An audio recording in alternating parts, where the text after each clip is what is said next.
class. In today's class, we are going to discuss the floral parts in details. So let us start with the outermost hole present in the flower, that is calyx. So as for calyx, all of you know from our previous discussion that it's the outermost hole of the flower, and the single members of the calyx is known as sepal, isn't it? Sepal, when arranged in a hole, would make up the calyx, isn't it? Now, calyx are mostly green in color and they would protect the flower in the bud condition. So when the floral bud, it has not bloomed yet. When the flower is in the bud condition, it requires a lot of protection, and that would be provided by the calyx. Alright. Now, few important terminologies associated with calyx are as follows. First, polysepalous. Polysepalous means, here poly means free, okay? So, free sepals, okay? When in a flower, the sepals are all distinct. They are not joined with one another or fused with one another. They are all single units. Then we will call it a polysepalous condition. Alright. Next, gamosepalous. Gamosepalous means, gamo here means fused. So, fused sepals. If the sepals are all joined together, okay, if they are fused together, then we will call it a gamosepalous condition. Alright. Another terminology is epicalyx. Okay. Outer to the calyx, sometimes a calyx-like structure may be present. Okay. It is like an extra structure, sepal-like extra structure which is present outer to the calyx in certain flowers, and they would mainly be protecting the calyx.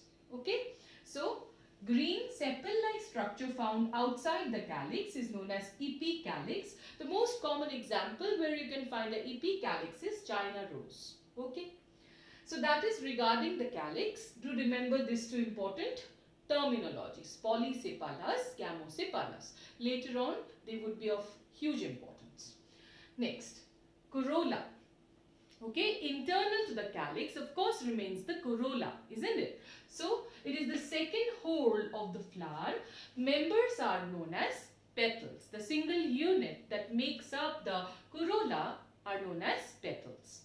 Now, they are mostly bright colored and aromatic, and their main function is to attract pollinators, okay, like the insects or birds. Okay, likewise, do remember that corolla is the most beautiful part in most flowers. Okay, they have bright color, they are showy, they are attractive, and they have beautiful aroma of fragrance. Alright, and the most beautiful part of the flower itself is the corolla. So, of course, they are meant for attracting the pollinating agents. Alright. Next, important terminologies. Just like calyx had some important terms, likewise corolla also possesses some. They are kind of similar. Polypetalous. Poly means free. So, of course, you know the meaning, free petals.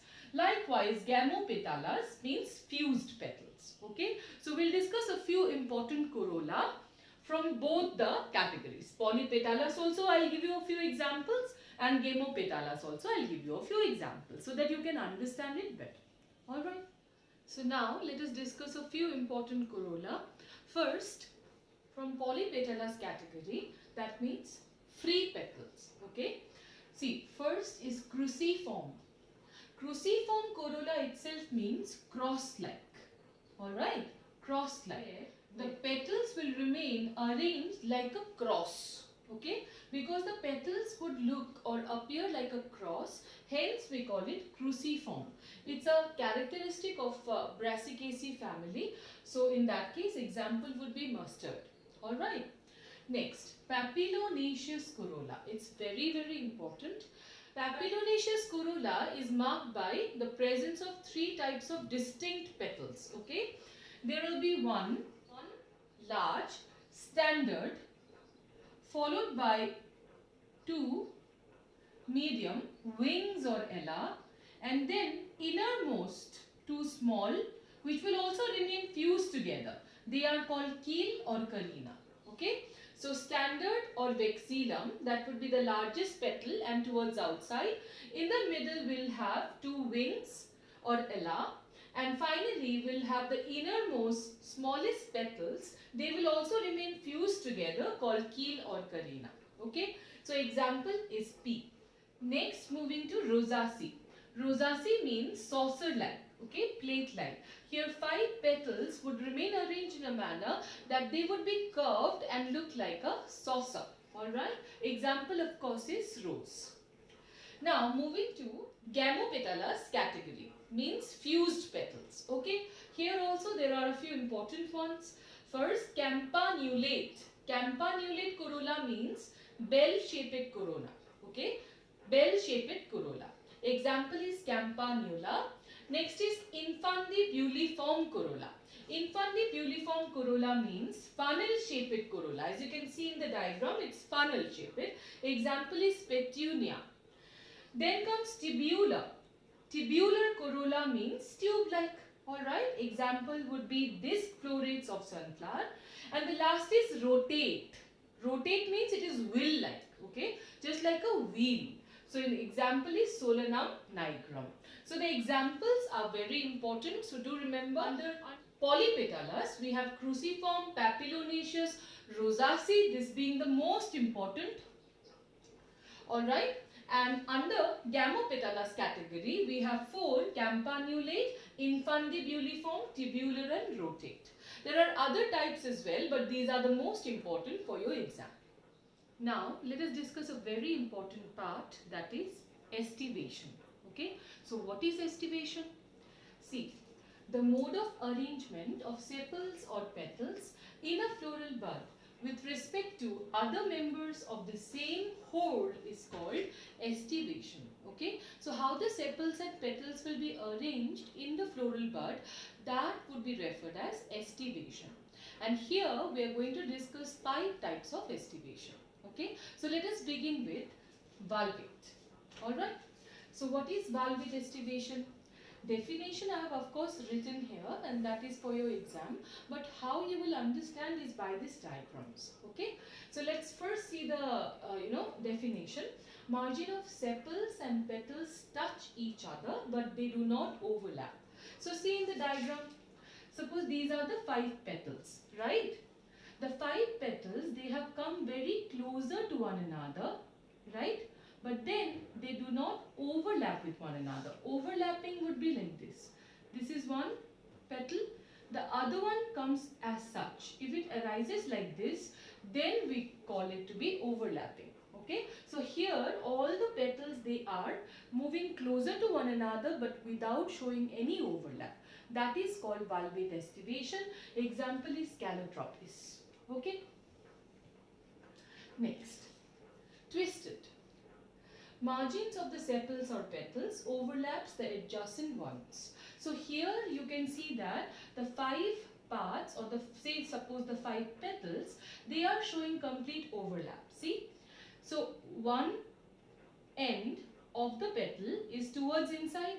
Suppose this is towards inside and this one is towards outside, right? The same pattern is being followed by the rest of the members as well. See? This edge or the margin is towards inside, this one is towards outside. Again, inside, outside, inside, outside, inside, outside. So this type of pattern would be referred as twisted aestivation. Example would be China rose, lady's finger, cotton, etc. Next, imbricate aestivation. So margins of the sepals or petals overlaps each other but not in a particular direction. This being the definition, but how will you remember it? What exactly is imbricate aestivation? See, look at this diagram. Here also you can see 5 petals, isn't it?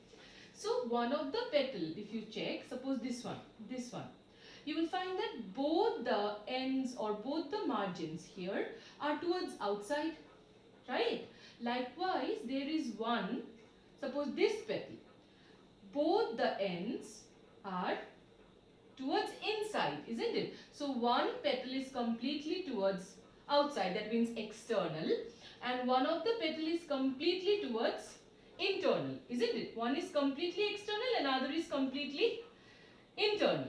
The rest will be like twisted. See, one margin or one end is towards outside and other is inside. again outside, inside, outside, inside, isn't it? So one of the petal is completely external, one is completely internal, rest are like twisted. So that would be referred as imbricate aestivation. Understand? So try to remember it in this manner. Okay. Examples would be cassia, gulmohar. Next, quincuntial. Okay. Quincuntial, here two petals are external, two are internal, and the fifth one will have one margin external and other internal.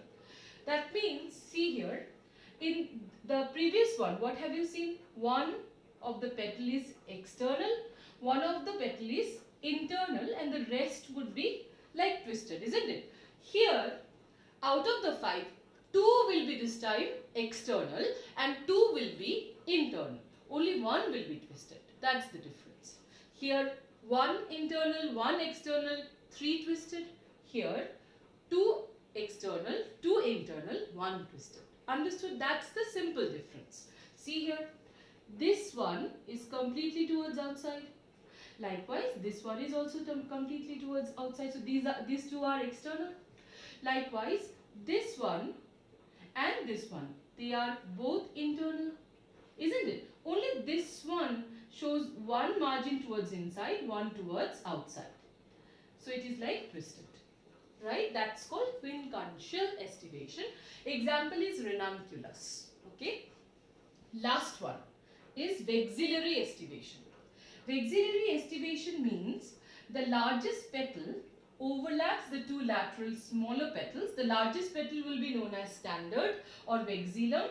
The two lateral smaller petals, they will be known as wings or ala. Of course, by now you might have been able to remember also. We are talking here about papillonaceous corolla. Okay. So, and which in turn overlaps the two smallest anterior petals, which are called keel or carina. Okay. So, look at the diagram here. This one is the standard or vexillum. These are the wings or ala, and these the innermost smallest fused one. These two are fused. These are the keel or carina. Understood? Examples will be P and B. Okay, so these are the 5 types of aestivation. From the diagram itself, you can easily remember them or understand them. Let me revise it for you once again because it's a very important one. See, valvate, all the parts are going to move closer to one another but do not show any overlapping. Fine.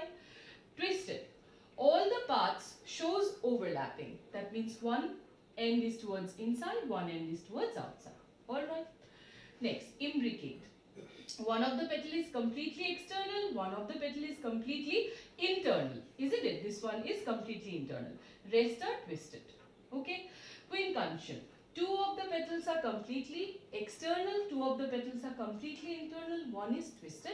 And last is vexillary, where we have one largest standard petal, then we have 2 smaller that is going to be inside the standard, and that would be known as the wings or ala, and the smallest one would remain further covered or internal to the wings, and that would be known as the keel or carina. Okay, papillonaceous corolla.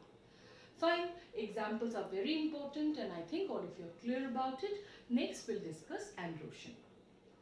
Now let us discuss stamens or Androecium, that is the whole made up of stamen.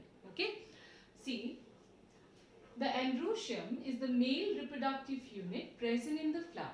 Okay, it consists of 2 parts which you can see in this diagram. It consists of 2 parts, the stalk-like filament and then a blob-like anther. Okay, so anther consists of 2 lobes. These are the 2 lobes. Fine. These are the 2 lobes present in the anther. Usually they will possess 2 lobes, but sometimes there may be a single lobe present as well. Okay, so 2 lobes and 4 chambers. Now if you dissect this part, you will get to see this kind of structure. That means inside the anther, each lobe, these are the 2 lobes, right? Each lobe possesses 2 chambers. These chambers are known as pollen sac. Okay, and inside the pollen sac, pollen grains will be produced, inside which remains the male gametes. Alright, so during pollination, this pollen grains are to be transferred to the female reproductive unit of the flower, that is the carpel. Only then fertilization can occur. Alright. Now, the sterile stamens are called staminode. These are important terms again. Sometimes the stamen might not be properly developed. It might remain underdeveloped. Okay, so such kind of stamens are known as staminode. Okay. Now, when both anther lobes are present in a stamen, we will call it a bithecous condition. Whereas, if only one anther lobe is present, which is very common in Malvaceae family, we will call it monothecous condition. For example, China rose. Next, free stamen. Just like you have seen in case of Calyx and Corolla, free sepals are called polysepalous. Free petals are called polypetalous, isn't it? Likewise, stamens might remain free in the flower. Free stamen would be also denoted by a term that's called polyandrous condition. Alright. Next, polyandrous stamens may be equal or unequal in length. In case in the flower the stamens are all free, then they might be equal in length or unequal in length. In case they are unequal in length, then again two conditions may arise. Okay, what are the conditions? Tetradinemous condition and didynemous condition. Tetradinemous condition means total, you can see, suppose this is the pedicel of the flower and this is the carpel, okay, surrounding which there are 6 stamens. 1, 2, 3, 4, 5, 6. 6 stamens, okay. So in tetradinemous condition, there would be 6 stamens present which are free, but 4 of the stamen would remain longer and towards internal, and 2 of the stamen would remain smaller. Okay, 4 longer stamens towards inside, 2 shorter stamen towards outside. So unequal in length, total 6 stamens, 4 towards inside and longer, 2 smaller and towards outside. That's called tetradinemous condition, which is commonly found in mustard. Likewise, didynemous condition, here total stamens are 4, okay, 2 long towards inside, 2 short towards outside. Okay, example is Ocimum. Fine. So these are important terms that you need to remember regarding Androecium. Now let us see regarding the adhesion and cohesion of stamens. So now let us discuss regarding the adhesion and cohesion of stamen. Okay. So first you need to know what is the meaning of adhesion and cohesion with respect to stamens. See, adhesion means fusion between dissimilar parts or organs. Okay, suppose if the stamen is fused with petal or stamen is fused with any other part, okay, some dissimilar organs, in that case we will consider it to be adhesion. Okay, and in case one stamen is joined with another stamen, so here there is fusion between similar organs or similar parts, isn't it? So then we will consider it to be cohesion. Okay, so this is adhesion and cohesion of stamen we are going to discuss, where adhesion means stamen fused with other parts of the flower and cohesion means stamen joined with or fused with other stamens. Alright, so let us start with adhesion first. Adhesion, fusion with dissimilar organs, and it gives rise to 2 important conditions, epipetalous and epiphyllous or epitepalous. Okay. See, epipetalous means stamens fused with petals. If the stamens in the flower remains fused with petals, we will call it a epipetalous condition. Example would be solanum and petunia. Okay. Next, epiphyllous or epitepalous condition. Here, I would like to tell you a very important thing again. See, I have told you already that a flower consists of 4 parts: calyx, corolla, androecium and gynoecium, isn't it? Or sepal, petal, stamen and carpel, isn't it? Sometimes in certain flowers, the sepal and the petal, they do not remain as individual units or distinct units. Rather, they might fuse together, giving rise to a common unit. If sepal and petal fuse together and give rise to a single common unit, we call that to be tepal. a hole formed by tepal is called perianth. Alright, very important, do remember that. Sepal and petal fuse together sometimes to give rise to a single unit called tepal, and a hole formed by tepal is called perianth. Alright, so now suppose if the stamen remains fused with tepals, then we will call it epiphylous or epitepalous condition. Okay, example is lily. Clear? So that was regarding the adhesion of stamens. Next, we'll discuss cohesion. So as you already know, fusion with similar organs. Here, the stamen would remain fused with another stamen, but that can be happening in different manners. So that's why the cohesion of stamen again can be of various types. Like first is Adolphus condition. Adolphus condition means when stamen remains fused with the filaments, but the anthers are free. You know very well that stamen consists of two parts, filament and anther, isn't it? So in case in a flower, the stamens, they remain fused together, but by only their filaments. Their filaments would remain fused, but the anthers would be free. That kind of a condition is called Adolphus condition. Okay. Now, Adolphus condition can be of certain types. Like first is monoadolphus. Mono means one. So, fusion of stamen forms one unit. In case in a flower, you will see that all the stamens, they are fused together by their filaments. Anthers are free. They all have fused together forming a single unit. Then it will be monoadolphus condition, like for example in China rose. Okay. Next, diadolphus. Diadolphus would mean two units, right? See, fusion of stamens to form two units. See the diagram. Here the stamens have fused together to form a single unit, and they are fused together by their filaments. Anthers are free, and then there is one single stamen. So this one single stamen will be taken as one unit, and the other whole fusion unit will be taken as another unit. Total two units. Okay, this is very commonly found in P. Okay. Next, polyadolphus condition. So poly means many. So if fusion of stamen forms more than two units, in that case it becomes polyadolphus condition. So example would be citrus. Alright.